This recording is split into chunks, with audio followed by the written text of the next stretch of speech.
Mission Impossible Fallout. And Ryan, what did you really think about this movie? I really want to hear your thoughts right now. Oh God, I'll let you know when it's over. I'm still watching it. That's how long it was. Oh, so you feel like this one dragged a little bit, did you? This one dragged. Like that whole middle part of the movie was like the most draggy part of a movie I've ever seen before in my life. And he's not just talking about what Tom Cruise running the whole time, because he doesn't actually do a lot of running in this. No, he only had like two, like maybe five at best running scenes. Yeah, so if you're gonna coming into this thinking this is a Tom Cruise movie where he runs a lot, I'm sorry, he doesn't run that much in this one, unfortunately. It's where he shows off his world's crappiest acting skills, which was kind of unexpected for me because he's a decent actor. He's not Yeah. just a stunt guy. Yeah. So I don't know why he had to decide and go, I'm gonna have crappy acting in 2018. Well, look, give me some backstory here, Ryan. So, what did you think of the last two? Did you see the last two? I seen the I seen Rogue. You've seen Rogue Nation. You didn't see Ghost Protocol. No, That's a shame because Ghost Protocol was directed by Brad Bird, the guy who directed Incredibles 1 and Incredibles 2. The second one, unfortunately, not your style. So, other than that, this one was directed by Christopher McQuarrie, who I believe directed Rogue Nation. So, did you like Rogue Nation? I liked Rogue Nation. Rogue Nation had a lot of substance behind the storyline. Tom Cruise did a lot of cool stuff in Rogue Nation. He did a lot of cool stuff in this one too. Don't get me wrong. Rogue Nation was one of my favorites because, like I said, it wasn't as long as this one. It was kind of long, but like I said, it wasn't this long. Like Yeah. I got into the movies at around I want to say 9 o'clock. I didn't leave till almost close to 1 a.m. Yeah. Yeah, Okay. so this movie was entire. This movie was just a little too long for me. It drug out the two bad guys. I like the one bad guy, the one that was John Lark. Yeah, I thought he was cool. Even though Henry, John Lark and the Apostles sounds like an emo rock band in the are early you two talking about thousands. Henry Cavill's character? And I'm not gonna lie to you, the John Lark thing that was really confusing for a while. And I want to let everybody know. So there's a character named John Lark in this, who's the bad guy, and Tom Cruise pretends to be John Lark, only to realize that John Lark is John Lark, who is someone else. And so you're talking about Henry Cavill, the actor, right? The guy who plays Superman, right? Yeah, Okay. Yeah. So what did you think about him? his acting skills are decent. Like he's no star quality actor if you ask me. I mean, he plays Superman. It's not a hard role to play. So, It's not a I mean, hard role. Oh yeah. you put on a Christopher cape Reeve and you phoned say it in when he played Superman. Okay, right. you put on a cape, and no, Christopher Reeves did a decent job as well. I mean, you put on a cape, you say a few lines, you bust through a wall. I mean, you're not doing anything heavy. I mean, CGI is doing the majority of your work for you. So when you're put in this kind of situation and you have to show off good, decent acting skills, you're supposed to In a basically put spy on a movie, show. be it I, that it may, you have to be a good actor in a spy movie. Yeah. I And mean, I do I mean, want if to the fact. storyline is crappy, Yeah, yeah. Well, so what is the storyline in this? Like, let's put some background in this. Okay, so the storyline in this is Tom Cruise and his gang of plutonium. spy people, plutonium, nukes. Yeah. So wasn't and it's weird because nukes was the Ghost Protocol storyline. So and then Rogue Nation was what they had to clear their names. Clear their names, So yeah. this one was clear their names and stop the nukes from blowing up. Yeah.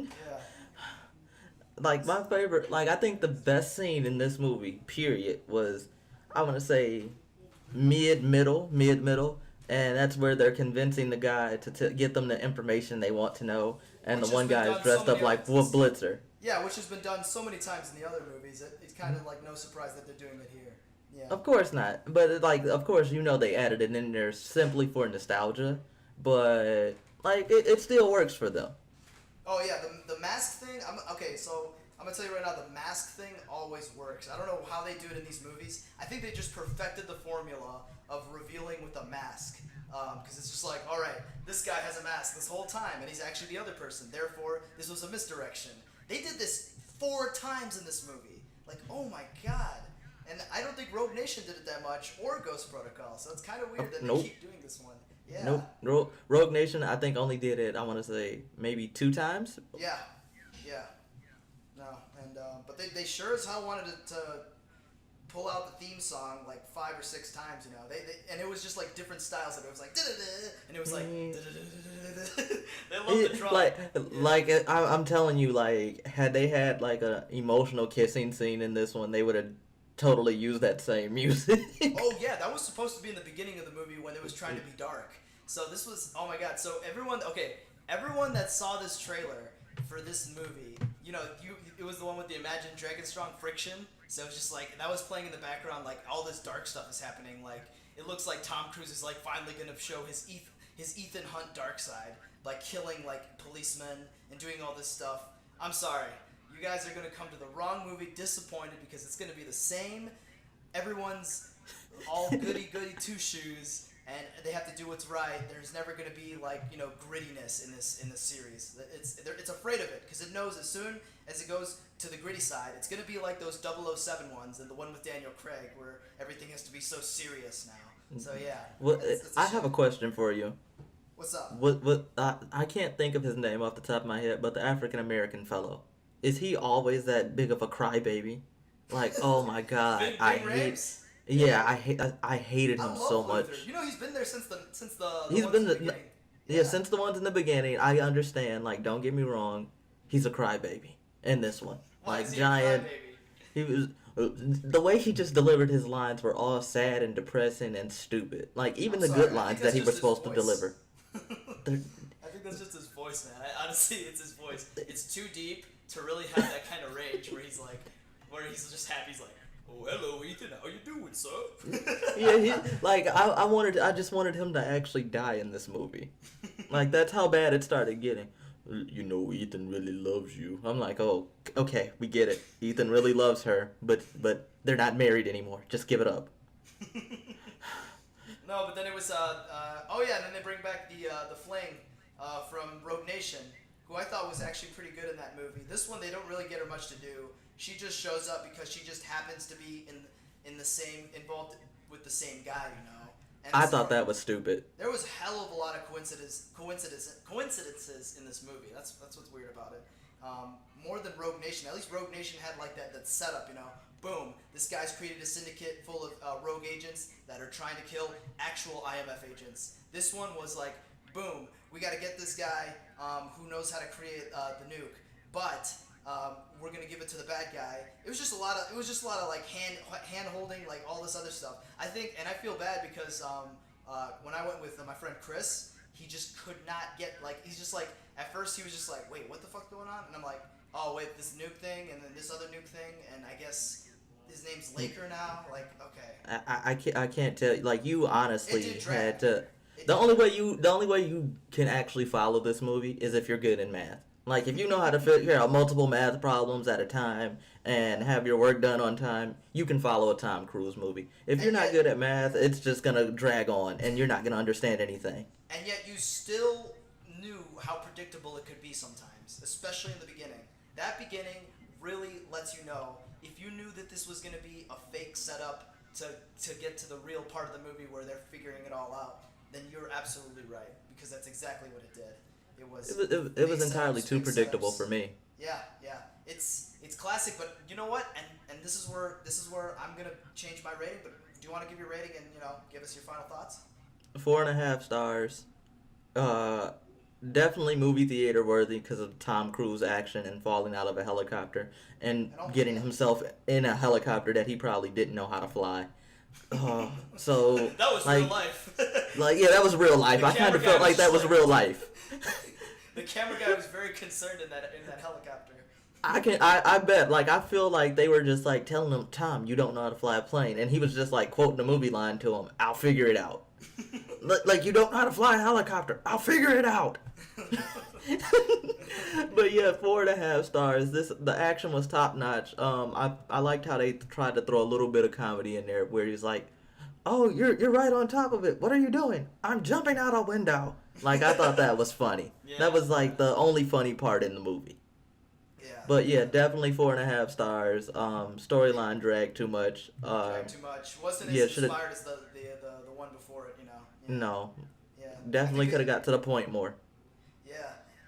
With all that said and done, I think this is why Mission Impossible is so good, because It does everything that it needs to do the right way. It doesn't pull any BS. It doesn't try to change its formula. But that's also why it's like really like it kind of it's I don't think it's ever gonna go anywhere. As long as Tom Cruise still has a beating heart, this movie franchise is all him.